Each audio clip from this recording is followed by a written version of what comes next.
What's good, ladies and gentlemen? It's your host, the smoothest fingers in the gaming industry, bringing you back another gameplay commentary. Today, it's not Cyberpunk, it's actually Black Ops Cold War. Isn't that a surprise?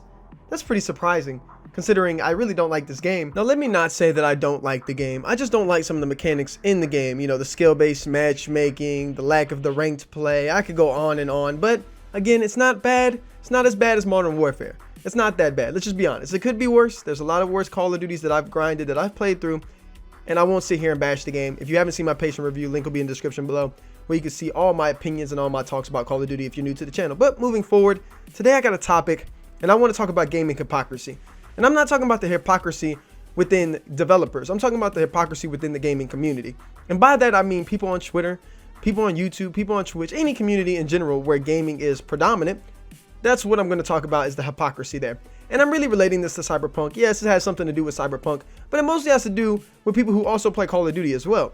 Because in my opinion, I've seen all the hate, and I've been surrounded by hate for Cyberpunk and all the stuff with Cyberpunk. And then I just come to realize that this game, Black Ops Cold War, is bricking consoles and has been bricking consoles for a little while now. This game has more flaws than Cyberpunk has ever had. Just saying, just letting you guys know this, that if a game breaks a console or kills the console, you would think that would be worse than a game like Cyberpunk, who only has minor flaws and glitches. Now, a lot of the minor flaws and glitches and the stability issues, don't they come from the old generation consoles? And I won't call them old yet. Where everybody's playing right now is currently the PS4 and the Xbox One. But isn't that the issue?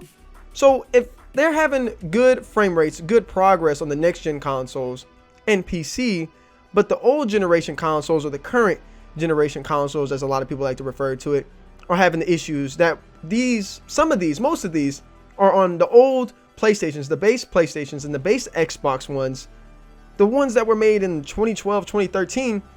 Wouldn't there be, you know, some type of hardware, software issue might be going on there? I mean, look, I'm not a conspiracy theorist. I believe in the facts. I understand the facts. I speak the facts. You know, Jesus, Yeshua, is the truth. So I know the truth, and this is just the truth, baby. How do people think a game like Cold War is acceptable, or even, I guess, getting reviewed better than a game like Cyberpunk, which has no microtransactions, isn't trying to scam you out of matchmaking or out of certain games, or fucking with your aim assist? If you guys don't know about this, man, I definitely highly recommend you check out Blame Truth and some of the people who have been covering Call of Duty's broken aim assist and the skill-based matchmaking going on within this series, which I've talked about multiple times and was way ahead of the curve, but everybody called me a conspiracy theorist, and they just said that I was tripping. I'm pretty sure if you paid attention to the channel last year, I was talking about this with Warzone and Modern Shitfare, or Modern Doorfare, that absolutely abysmal game that I will never have on my PC, console, or anything ever again. But moving forward, I just don't understand the hypocrisy. Now, another thing I wanted to talk about was the hypocrisy with Modern Doorfare, the worst Call of Duty of all time. And yes, I'm even putting that under Infinite Warfare. I mean, they're both made by the same developer, so I could care less which one you put at the bottom. They both suck. I don't care what you got to tell me. Ghost, Infinite Warfare, and Modern Warfare are the worst 3 Call of Duties since COD 4. Hands down, bottom of the line. You can't convince me of nothing else. And this comes from a player who has played Call of Duty so much over the last years.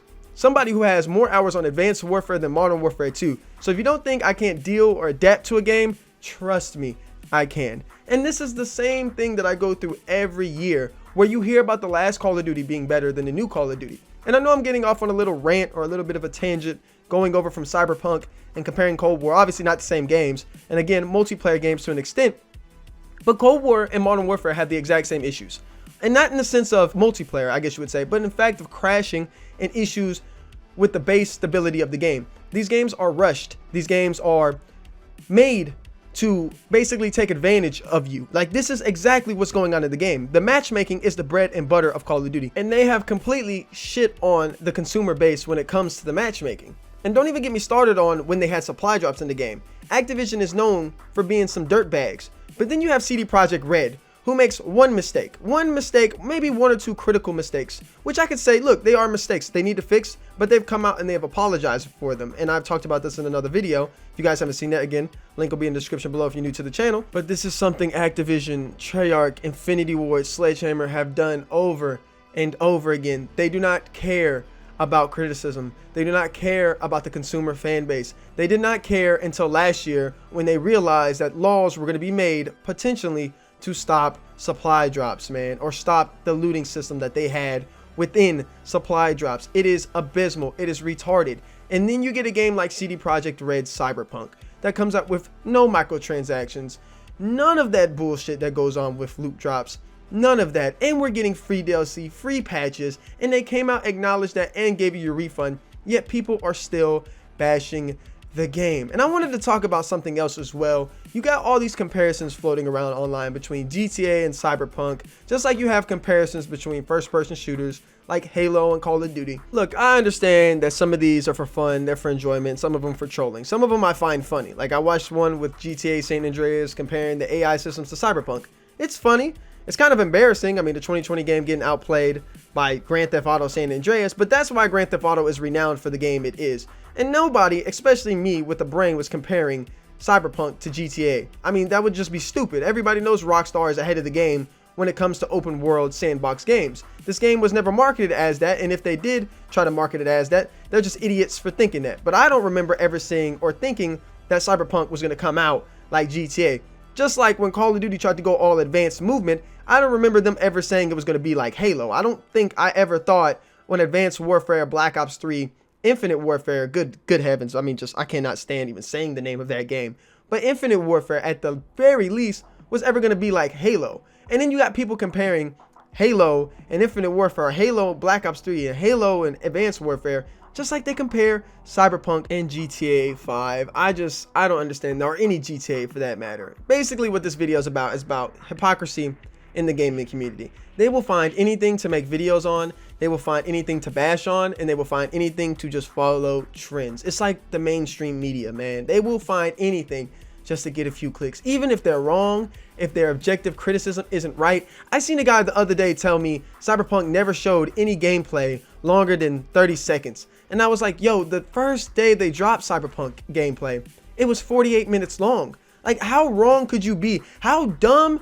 could you be that you can't even look up facts before you make a video? Every time I make a video, I edit it, I look over it, especially commentaries. I look at these things and I critique them. Even on rants, I look at my videos before they go up. Do I always agree with everything that I say? Sometimes I could be like, you know what, maybe I shouldn't have said that, and I approve on them, and that's why I have a comment section.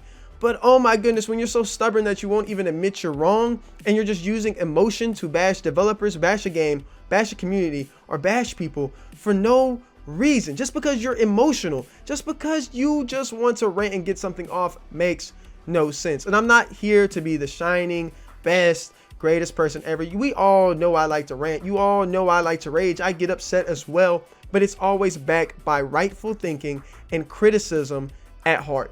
If there's something wrong with my videos, if there's something wrong with the way I see a game, I listen to other sides. And that's the problem with the gaming community right now. That's the problem with the world right now. Everybody wants to be correct, and not everybody wants to look at their flaws and improve on them. If you're right about everything, what's the fun in living? What is the fun? If you're right about every little thing and you can never do nothing wrong, you can never improve. And the best part about life is improving, growing, and continuing to get better as a person. Anyways, ladies and gentlemen, you know who it is. It's your host, the smoothest fingers in the gaming industry. Did you agree with me? Did you disagree with me? Let me know in the comment section below. Can't wait to see you guys for a big project coming soon. Bless up. As always, God bless. And I'll see you in the next one.